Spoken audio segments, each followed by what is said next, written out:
Pode sentar. Paz do Senhor, amém? Amém. Amém? Amém. Queridos, eu vou compartilhar uma palavra com vocês, onde eu creio que Deus quer falar algo comigo e com você hoje. Não culto quando o seu irmão fala assim, Deus quer falar com você. Deus quer falar com você. Fala forte, Deus quer falar com você.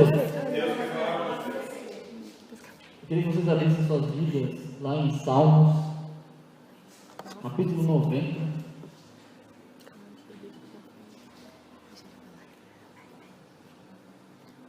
Versículo de número 12. Amém? Então vamos ler. Diz o seguinte: ensina-nos a contar os nossos dias, de tal maneira que alcancemos o coração sábio. Amém? Aqui, pode se sentar, irmãos. Aqui Davi começa dizendo no meio do capítulo que a melhor forma de nós descobrirmos, o melhor método de nós termos um coração sábio. O que é um coração sábio? Um coração onde há sabedoria. E ele fala assim que o melhor método para nós chegarmos a um coração sábio é o método de contagem do tempo. O que é contagem do tempo? É você administrar o seu tempo de uma tal forma que você encontre algo no seu coração. Aliás, tempo ele tem um significado de vida. E quando nós vemos também o tempo, ele classifica aquilo que você é. Por exemplo, quando nós queremos identificar algo em alguém, nós não podemos simplesmente por um episódio aparentemente acontecer do nada e você tirar conclusões por causa daquele episódio. Não tem como. Por exemplo, um jogador de futebol ele não pode ser considerado ruim ou bom só pelo fato de ele ter feito um lance bom. Só porque naquele determinado momento, naquele jogo, ele fez um gol e fez ali um ato fenomenal, não significa que ele é um bom jogador. Nós conseguimos definir se ele é um bom jogador ou se ele não é um bom jogador através do tempo de carreira que ele tem. Um bom soldador, um bom eletricista, um bom pedreiro, seja qual for o profissional que for, ele só consegue analisar se ele é uma boa pessoa se ele é sábio naquela ação através da análise do tempo. Nós sabemos se ele é um bom.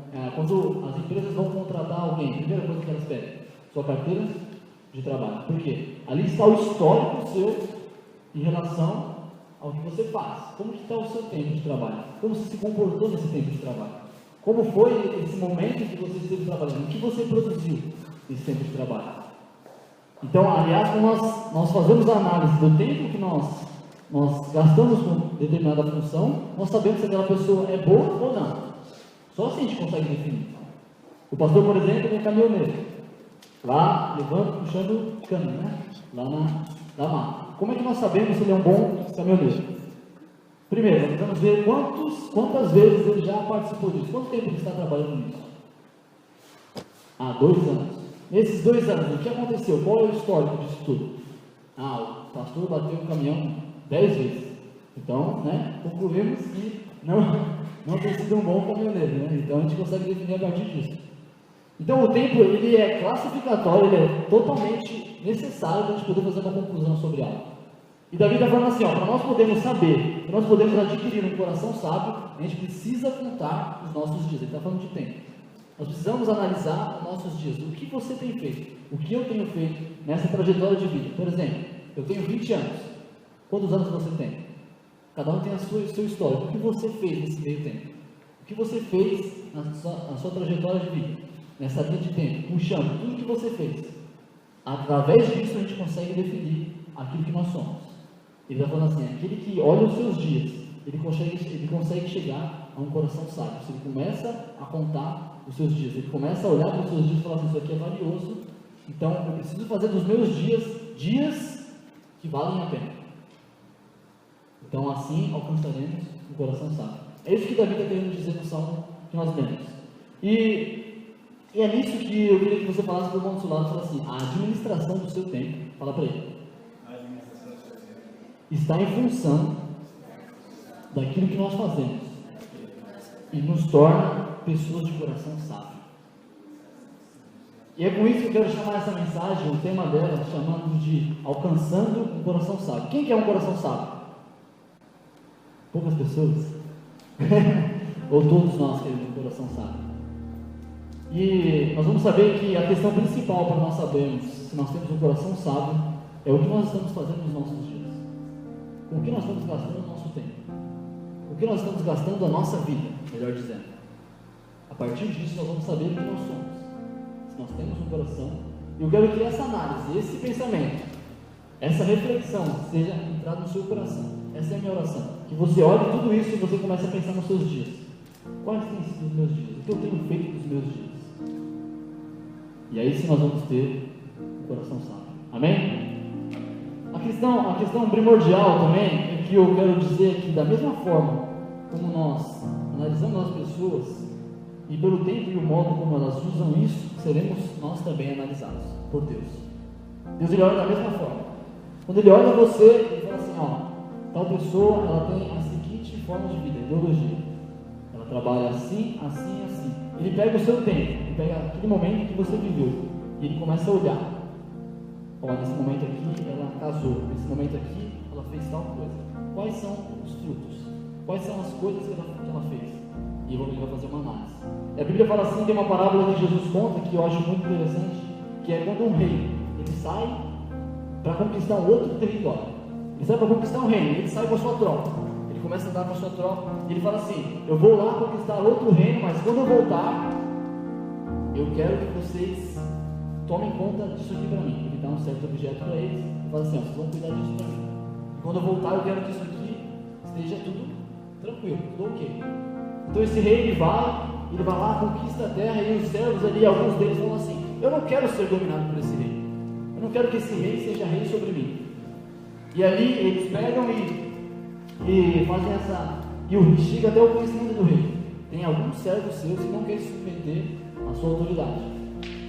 Então o rei pega, ele domina aquele reino que ele foi dominar, ele volta, quando ele volta, ele acha esses servos.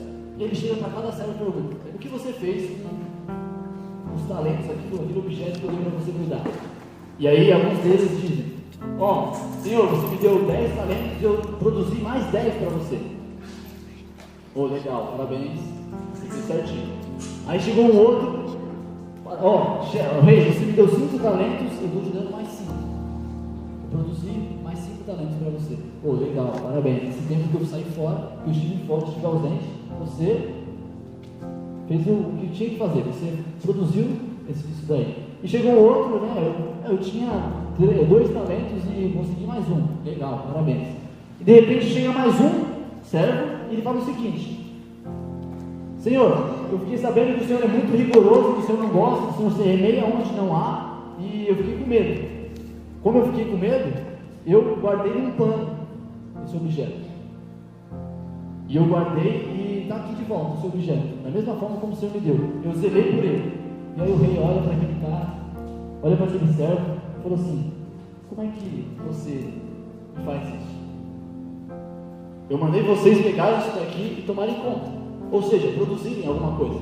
Eu fiquei tanto tempo ausente, e nesse tempo ausente que eu fiquei, vocês não conseguiram produzir nada. Você ficou com medo de mim, e em vez de você produzir alguma coisa, colocar no banco, para que eu pudesse depois voltar lá e pegar os juros, pegar com juros esse bem valioso, e você simplesmente fala que ficou com medo. Então ali o rei volta e joga aquele cara nas trevas. Olha só que forte. Isso é uma parábola que Jesus faz. E quando Jesus faz essa parábola, ele traz um ensino para nós. Ele fala assim que isso é a maneira semelhante ao reino dos céus. Jesus ele veio, ele nos deu os dons. Ele deu através do Espírito Santo dons, talentos e algumas funções que nós fazemos aqui na terra. Como por exemplo, pregar o Evangelho, por exemplo, cuidar de vidas, por exemplo, amar o próximo como a si mesmo, guardar os seus mandamentos, produzir, ganhar discípulos, cuidar bem deles. Tudo isso ele passou para nós. E aí de repente Jesus volta e ele pede esses frutos de volta. E nós, como estaremos naquele dia? Que ele ia chegar para nós, chegar: Ana, cadê aquilo que eu te dei para você zelar por mim? Aquele tempo que eu deixei vocês, naquele momento que Jesus lá, no capítulo 28 de Mateus, ele diz assim: eis que estou convosco todos os dias até a consumação dos séculos. E ele vai para o céu. Ele promete voltar. A partir daquele momento, até hoje, existe um pedaço de tempo. Nesse tempo, ele está esperando que nós produzamos alguma coisa. E está esperando que nós façamos alguma coisa. E isso vai definir aquilo que nós somos. E aí, como está a nossa situação referente a isso? Será que nós vamos ser como aquele que guarda no pano o talento, guarda em terra? Ou vamos ser como aquele que produz mais para o seu Senhor? Então o tempo tem tudo a ver com a vida. Tem tudo a ver com o coração sábio. Aquele que olha para os seus dias e fala assim: eu preciso fazer alguma coisa. Eu preciso alcançar um coração sábio. Como? É isso que nós vamos ver. Amém? Então, eu acho muito interessante que lá em Eclesiastes capítulo 3, do 1 ao 11, ele fala o seguinte: há tempo para todas as coisas. Quem já ouviu essa frase? É muito conhecida. Há tempo para plantar, há tempo para colher. Há tempo de ajuntar pedras, há tempo de espalhar pedras. Há tempo, ele começa a fazer uma grande lista de coisas que nós devemos fazer, e em todas essas ele discrimina o tempo. É tempo de casar e tempo de ficar solteiro. Tempo de limpar a casa, tempo de sujar a casa. Não é bem isso. Mas nós podemos ver que existe tempo para todas as coisas. E ele fala assim: debaixo do céu tudo existe um tempo. Isso é importante para nós. Nós sabemos que tudo existe um tempo. E só que existem algumas coisas importantes que o texto diz para nós. Que existe um homem que tem um coração sábio. Salomão escreveu isso, filho de Davi, aquele que nós lemos no começo. Ele diz assim: ele mesmo está definindo que um coração sábio é aquele homem que ele sabe que existe um tempo determinado para todas essas coisas. O filho de Davi, aquele que falou: ensina a contar os meus dias. Ele está falando assim: existe um tempo para todas as coisas. O que ele está querendo dizer? Ele falou assim: para ter um coração sábio, a gente precisa saber discernir quando que eu tenho para isso, quando que eu tenho para isso. Porque normalmente nós deixamos que um determinado tempo para todas as coisas. Mas nós estamos fazendo ao contrário disso. Nós estamos colocando todas as coisas, ou tudo, em prol daquele tempo. O que significa isso? Nós ficamos muito tempo perdendo tempo com outras coisas que talvez não era a hora de fazer aquilo. Fico no WhatsApp. Fico no Facebook. Fico fazendo vídeo do boletim da CEPAC.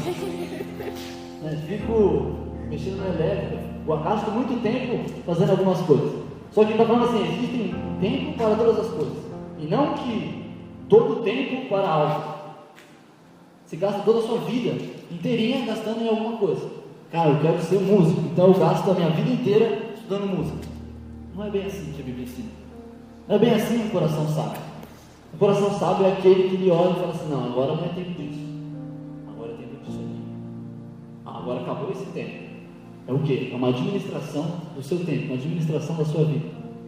E aí, só que existem algumas coisas que é muito interessante, que se você pudesse receber 1 hora de vida, se soubesse assim, aqui eu vou dar um exemplo. Vitória, imagine que você soubesse, tivesse certeza que você ia morrer daqui 5 minutos.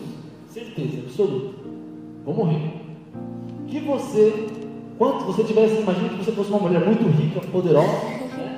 E você tem a condição de pagar o quanto precisar. E um médico chegasse para você e falasse assim: eu posso te dar 1 hora de vida. Você sabe que se você morrer, você não vai poder levar nenhum dinheiro com você. Você daria tudo para essa 1 hora de vida? Você daria tudo o seu dinheiro? Daria, por quê? Porque a vida é muito preciosa, não é verdade?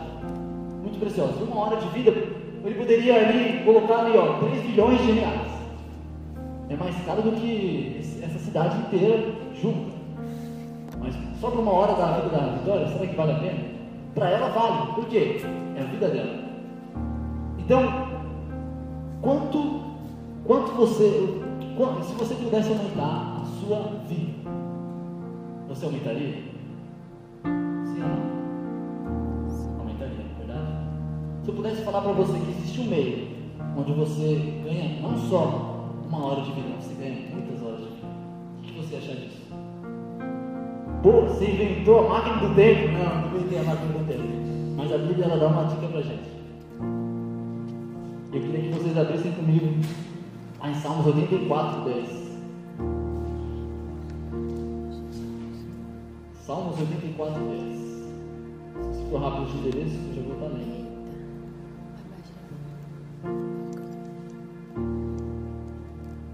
Salmo 84, 10 diz o seguinte: vale mais um dia nos teus átrios do que em outra parte 1000. Ou seja, vale mais um dia na casa do Senhor do que 1000 lá fora. Olha que interessante isso, querido, porque ele está falando assim, ó, se eu ficar um dia na casa do Senhor, 24 horas, certo?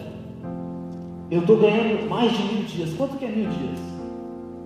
Um pouquinho menos de 3 anos.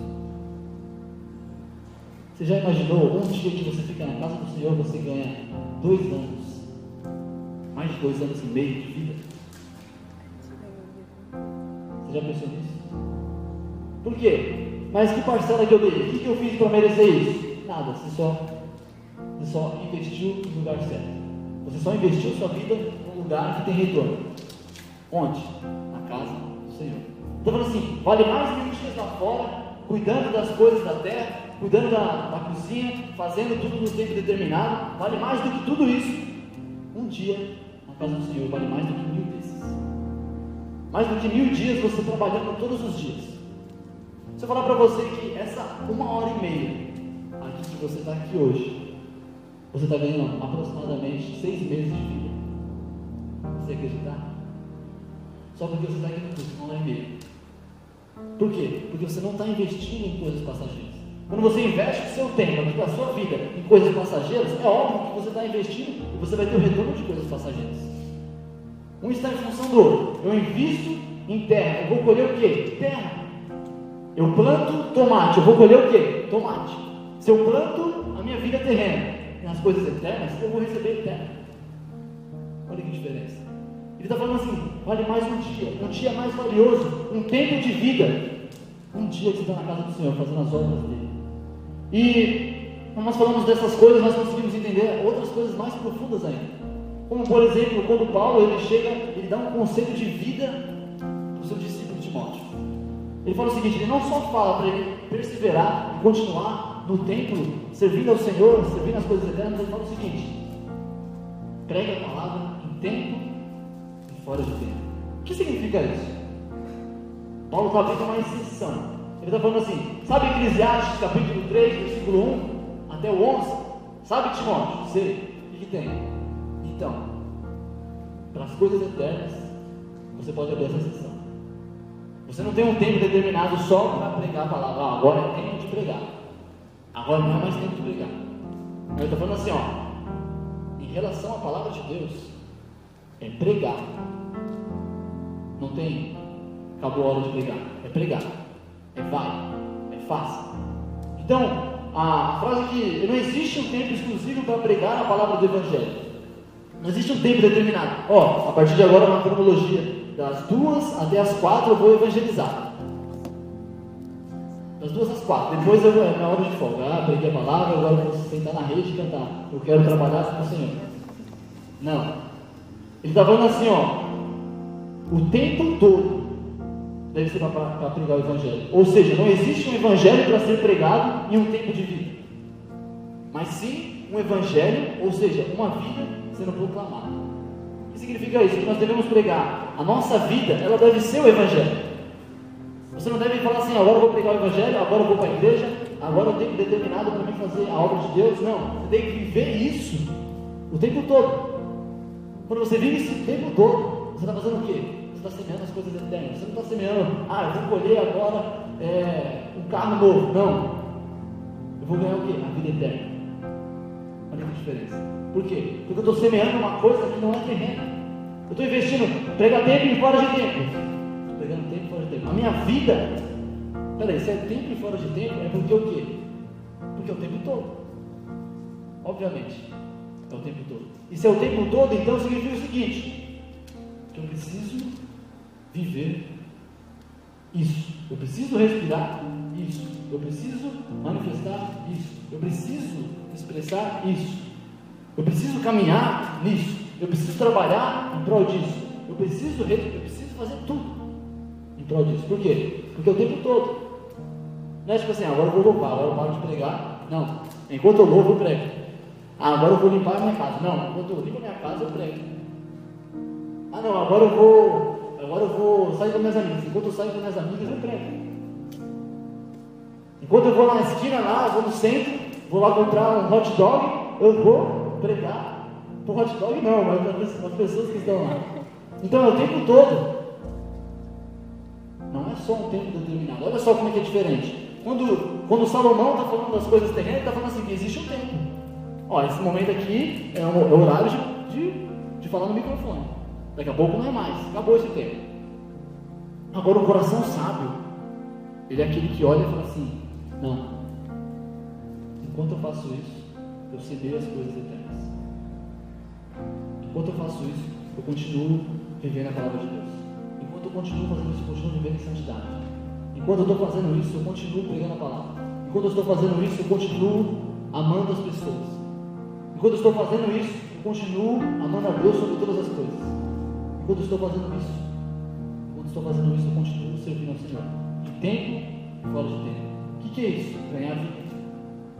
Ganhar vida. Você não está perdendo a sua vida. O que vale ganhar o mundo e perder a sua alma? O que está querendo dizer com isso? Se você ficar colhendo, procurando as coisas terrenas do mundo, você vai perder a sua alma. O que é perder a sua alma? Perder o seu tempo. A pergunta da questão principal que nós devemos refletir nessa noite é: nós estamos perdendo tempo? Ou nós estamos ganhando tempo? Nós estamos perdendo vida? Ou nós estamos ganhando vida?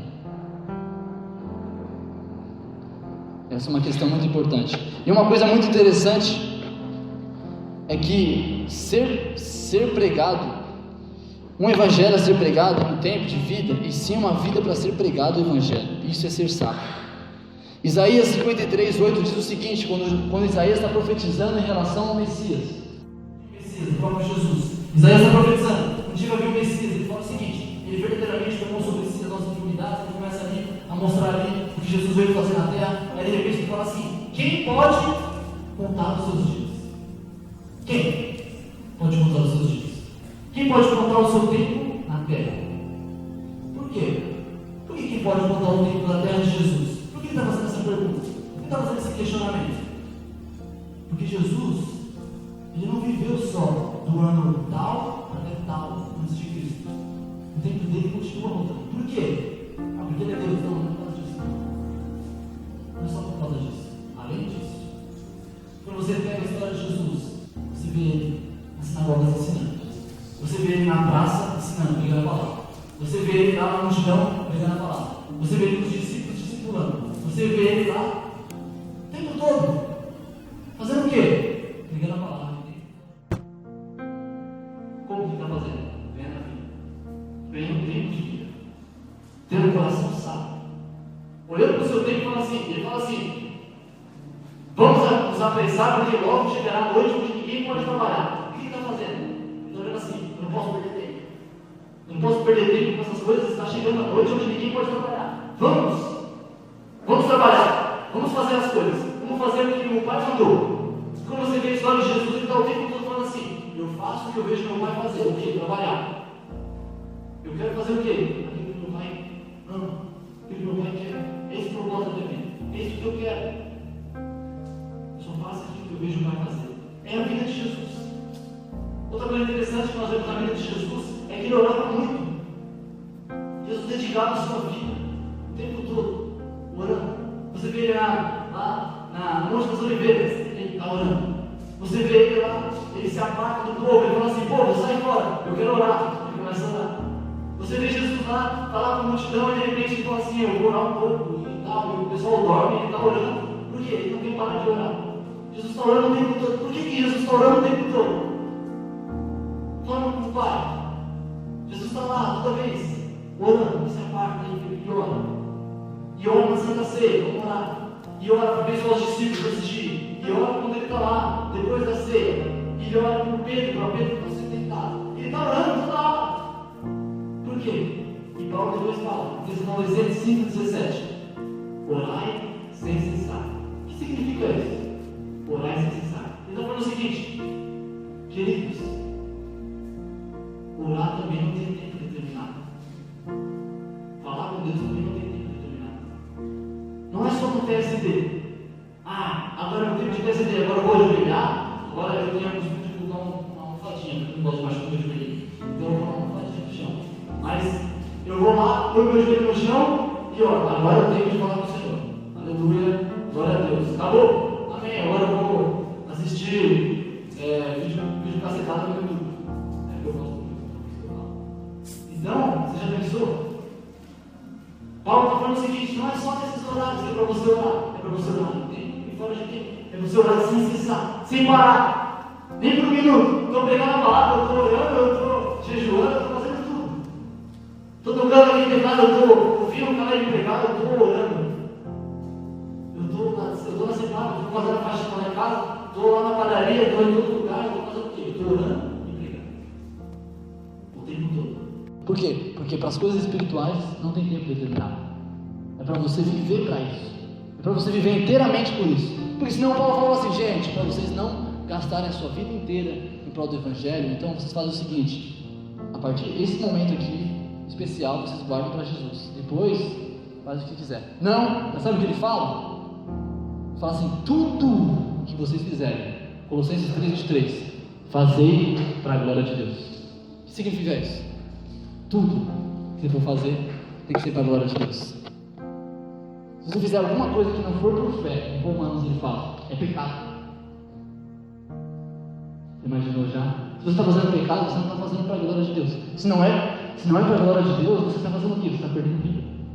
Você está perdendo tempo. Você não está vivendo nesses momentos. Você está fazendo o quê? Você está se matando aos poucos. Porque você está dedicando, você está investindo o seu tempo de vida em coisas que não valem a pena. Como o quê? Como muitas outras coisas que podem ser determinadas. Então nós temos que separar umas pessoas que têm um coração sábio, como o coração de Davi. São pessoas que olham e falam assim: para coisas terrenas tem tempo determinado.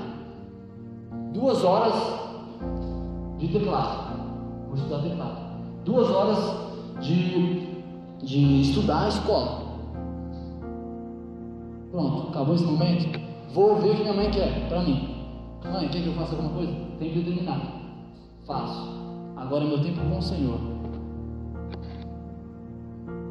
Aí é o tempo todo. É o mesmo tempo que você está fazendo tudo isso. E mais um tempo determinado. Então, além de você ter o tempo todo para a glória de Deus, você ainda tem que ter o seu tempo especial com Deus também.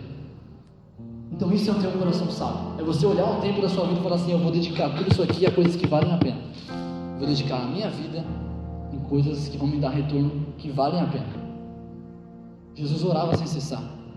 Jesus orava, Jesus tinha um relacionamento com Deus. Jesus queria que nós também tivéssemos isso. Ele fala o seguinte, ele faz uma oração, ele fala o seguinte: Pai, eu oro para que eles, aqueles que ainda vão vir, estava pensando em mim, estava pensando em você. Eu acho lindo esse texto, que Jesus olha para o céu e fala assim: Pai, eu quero orar não só para aqueles que estão aqui hoje, mas para aqueles que vão vir amanhã, que eles sejam um, como eu e o Pai somos. Ele estava falando o quê? Ele estava pensando em mim e em você. Querido, quando você estiver na terra, eu quero que você seja igual a mim. Eu quero que você semeie em coisas que valem a pena. Eu quero que você olhe para as coisas que valem a pena. Como? Seguindo a palavra de Deus, seguindo um bom conselho de Davi. Então eu quero que uma coisa que é interessante, que Provérbios 6,14 diz o seguinte: o coração o tempo todo maquina o mal, e ainda semeando contendas. O que significa isso? Ele fala assim que o coração do homem perverso, o homem natural, aquele que não conheceu a Jesus, ainda não foi transformado, ele maquina o mal o tempo todo. Isso é verdade, nós conhecemos isso. Basta você ligar o Jornal Nacional e você vai ver um monte deles. Isso aqueles, fora os outros que não estão na mídia. Ele está maquinando o mal o tempo todo. O que ele está fazendo quando ele maquina o mal? A Bíblia fala assim: aquele que pecar, esse morrerá. O salário do pecado é a morte. Porque todos pecaram e separados de Deus, significa o seguinte: Jesus disse assim: eu sou o caminho, a verdade e a vida. O que Jesus anunciava? Eu sou o caminho, a verdade e a vida. Jesus, qual é o evangelho que você prega? Que eu sou o caminho, a verdade e a vida. Entende tudo isso? Tá. E ele está falando assim: o coração do homem maquina o mal o tempo todo. Só que, olha só, o coração sábio, ele não quer o mal, ele não quer a morte. Ele não quer a consequência do pecado. Ele quer o quê? Ele quer tempo. Ele quer vida. Ele quer vidas. Ele quer semear aquilo que Deus colocou. A Bíblia fala assim que tramando a morte, ela entra em contraponto com aquilo que a Bíblia fala sobre oração. A oração, a Bíblia fala assim que a oração traz cura. A oração traz cura. A Bíblia fala assim que a oração ressuscita mortos. Nós vemos isso no caso de Elias, de Eliseu, que chega até um menino lá e pede ao Senhor em oração, e o menino ressuscita, uma criança. Nós vemos assim, por exemplo, Paulo, quando Eutico cai da janela, Paulo vai lá e ora, e ele revive. Nós vemos isso quando Jesus ora, chega até Lázaro e vê aquela multidão chorando, não acreditando naquilo que ele tinha feito, e Jesus fala o seguinte: Pai, muito obrigado por ouvir a minha oração. Ele vai lá e chama, e Lázaro ressuscita. Porque a oração traz vida. Agora o pecado, ele traz a morte. Então nós temos que ver aquilo que nosso coração tem feito. Nosso coração tem sido sábio ou nosso coração tem sido comum? Porque comum é sinônimo de coração morto, sepulcro caiado. É assim que Jesus chamava as pessoas comuns daquela época, os fariseus, aqueles que achavam que tinham vida em si mesmos, mas na verdade não tinham nada. Então, querido, eu quero que você veja o vídeo agora. Pergunta: quando que Salomão construiu o templo, afinal de contas?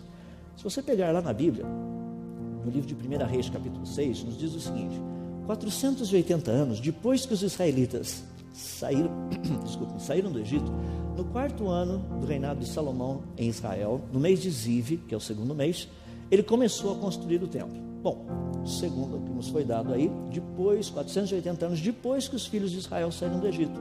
Está ali, ó. Para sair do Egito, eles passaram pelo deserto, daí nós tivemos os juízes, daí teve Saul, daí teve Davi, daí chega Salomão, como é o 3º ano dele, 480 anos. Você fala: e daí? O que tem? Qual o problema com isso? Vamos olhar um pouquinho.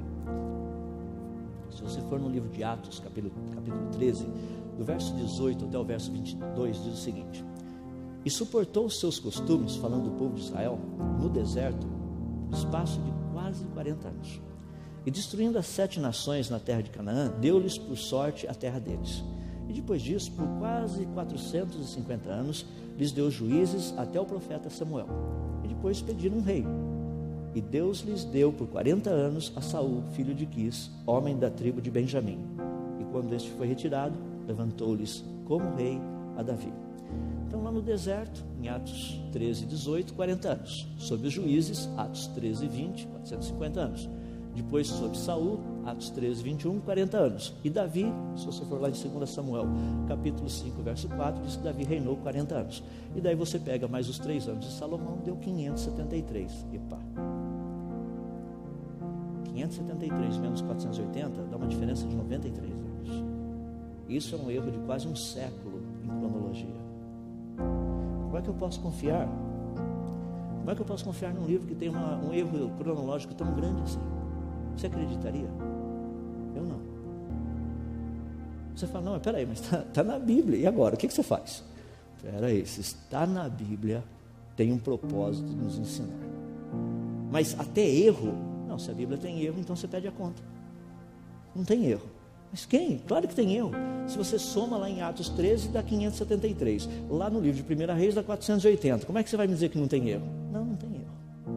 Vamos estudar. Porque esse pessoal, o povo de Israel, ficou 450 anos sob os juízes. Olha que interessante. Se você for para o livro de Juízes, capítulo 3, verso 8, diz que o povo de Israel desobedeceu a Deus e Deus os entregou na mão de Cusã-Risataim. E eles pararam de servir a Deus agora porque eles estão servindo a Cusã-Risataim. São escravos. Vão servir um outro, não vão servir a Deus, vão só servir aquele outro. E isso eles serviram por 8 anos.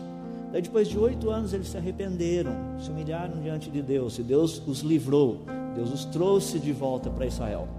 Passou um tempo, adivinha o que acontece? O povo volta a fazer tudo errado de novo. E Deus dessa vez os entrega nas mãos de Eglon, e eles são levados lá para a terra de Eglon, vão servir a Eglon. Agora eles não vão mais servir a Deus, eles estão servindo a Eglon. Eles vão servir a Eglon por 18 anos.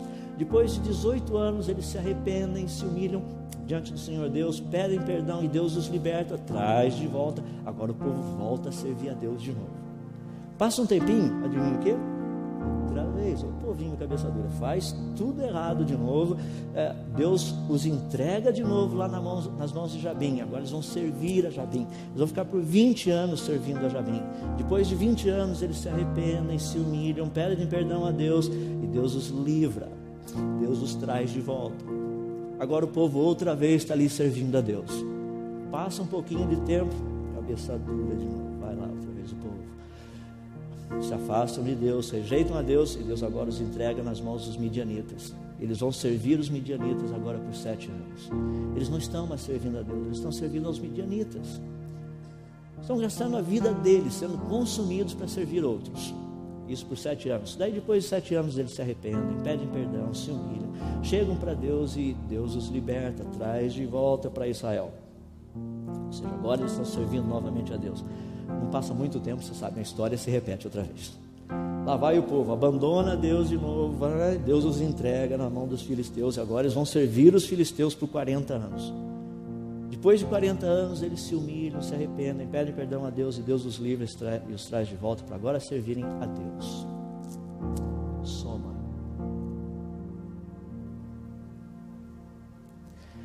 Na história que vem seguindo e o dado até Salomão, ele usou a cronologia apenas dos anos que o povo serviu a Deus.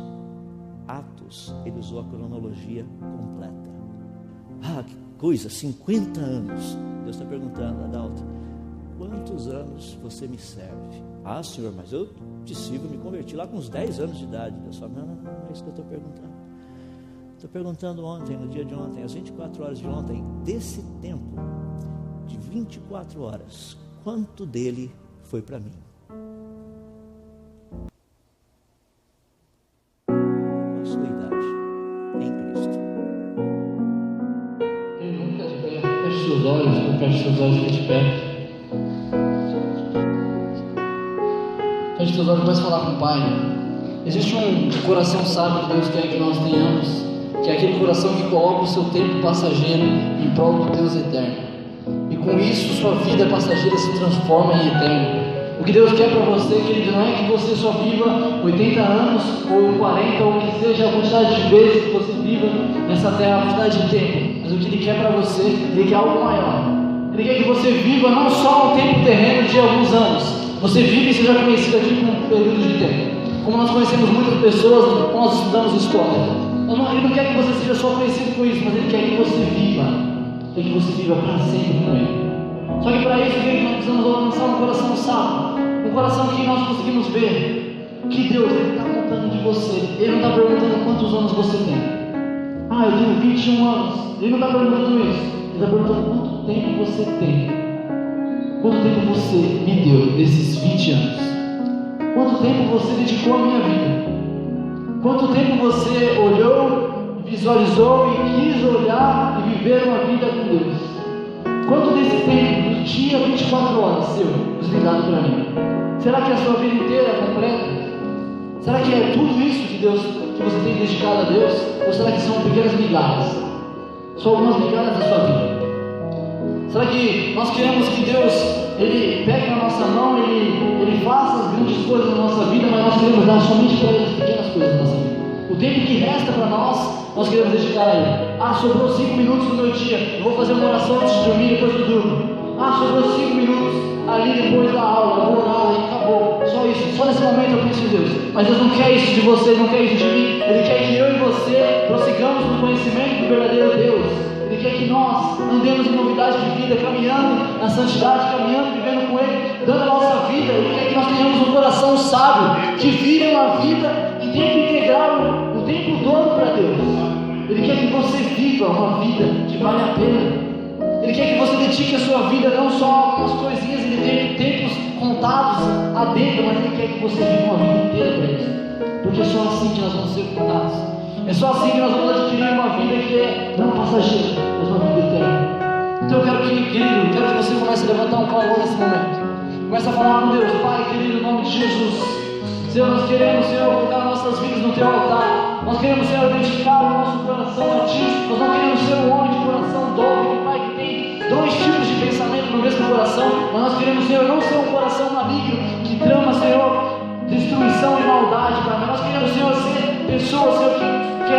ser um coração sábio, Pai, um coração que dedica as nossas vidas, Senhor, para Ti, Senhor. Pessoas que, Senhor, dedicam o seu pensamento, o seu intelecto, tudo que tem, Pai, todos os seus recursos, Senhor, para fazer a Tua vontade, Jesus.